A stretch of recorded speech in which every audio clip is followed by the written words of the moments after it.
നടി ആക്രമിക്കപ്പെട്ട കേസിൽ വീണ്ടും നടൻ ദിലീപിനെതിരെ സുപ്രീം കോടതിയിലേക്ക് പോകാനിരിക്കുകയാണ് ഇപ്പോൾ ആക്രമിക്കപ്പെട്ട നടി. ദിലീപ് ആരാധകർ ഏറ്റവും കൂടുതൽ വിമർശിച്ച ഒരാളായിരുന്നു നടൻ പൃഥ്വിരാജ്. കാരണം കേസിൽ ശക്തമായ നിലപാടെടുത്ത മലയാളത്തിലെ ചുരുക്കം നടന്മാരിൽ ഒരാളാണ് പൃഥ്വിരാജ്. പൃഥ്വിരാജിനെതിരെ വ്യാപക സൈബർ ആക്രമണം ഇപ്പോഴും നടക്കുകയാണ്. ഈ ഒരു വിഷയത്തിൽ പൃഥ്വിരാജിന്റെ അമ്മയും നടിയും കൂടിയായ മല്ലിക സുകുമാരൻ കുറച്ച് കാര്യങ്ങൾ ചോദിക്കുകയാണ്. ഇന്നേ വരെ രാജു എവിടെയെങ്കിലും പരസ്യമായി ദിലീപാണ് തെറ്റുകാരനെന്ന് പറഞ്ഞിട്ടുണ്ടോ? അല്ലെങ്കിൽ ഞങ്ങളെ കുടുംബത്തിൽപ്പെട്ട ആരെങ്കിലും പറഞ്ഞിട്ടുണ്ടോ? ഇങ്ങനെ ഒരു സംഭവം നടന്നു എന്നത് സത്യം തന്നെയാണ്. എൻ്റെ വീട്ടിൽ തന്നെയുള്ള പൂർണ്ണിമ അടക്കമുള്ളവർ അതിജീവിതയുടെ അടുത്ത സുഹൃത്ത് കൂടിയാണ്. എല്ലാ കാര്യങ്ങളും ഞങ്ങൾക്കറിയാം. ആരാണിത് ചെയ്തത്, എന്താണ് ഈ ചെയ്തവർക്ക് ഈ കുട്ടിയോടുള്ള ദേഷ്യം, ആര് കൊടുത്തിട്ടാണ് ഇത് ചെയ്തത് എന്നൊക്കെ. നീതിന്യായ വ്യവസ്ഥയെ ഞാൻ ബഹുമാനിക്കുകയും വിശ്വസിക്കുകയും ചെയ്യുകയാണ്. ഈ കുട്ടിക്ക് ഇങ്ങനെ ഒരു സംഭവം നടന്നില്ല എന്ന് പറയാൻ ഒരിക്കലും പറ്റില്ല. സംഭവം അതിഭീകരമായി തന്നെ നടന്നു.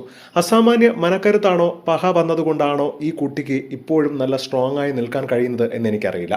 എന്നാൽ ആര് നടത്തിയെന്നുള്ളതാണ് ചോദ്യം. അനാവശ്യമായി ഇതിലേക്ക് വലിച്ചിഴക്കപ്പെട്ടവർ ഒരുമിച്ച് ശരിയായ ആളെ കണ്ടുപിടിക്കാൻ ഇറങ്ങാത്തത് എന്തുകൊണ്ടാണെന്നാണ് മല്ലിക സുകുമാരൻ ചോദിക്കുന്നത്. അതിന് മാത്രം തനിക്ക് ആരെങ്കിലും ഉത്തരം പറഞ്ഞാൽ മതിയാവും. ഇവരൊന്നും ചെയ്തില്ലെങ്കിൽ എന്തിനാണ് ഇവരുടെ പേര് വലിച്ചിഴക്കപ്പെട്ടത്? എന്തിനാണ് കുറച്ചു ദിവസം അകത്ത് കിടന്നത്? എന്നെ പിടിച്ചാണ് അകത്തിട്ടിരുന്നുവെങ്കിൽ ഞാൻ പുറത്തിറങ്ങിയാൽ ആരാണ് ഇതിന് പിന്നിലെന്ന് തെളിയിക്കാൻ വേണ്ടി ഞാൻ മുൻകൈ എടുക്കുമായിരുന്നു. പക്ഷേ ഇവരാരും അത് ചെയ്തിട്ടില്ല.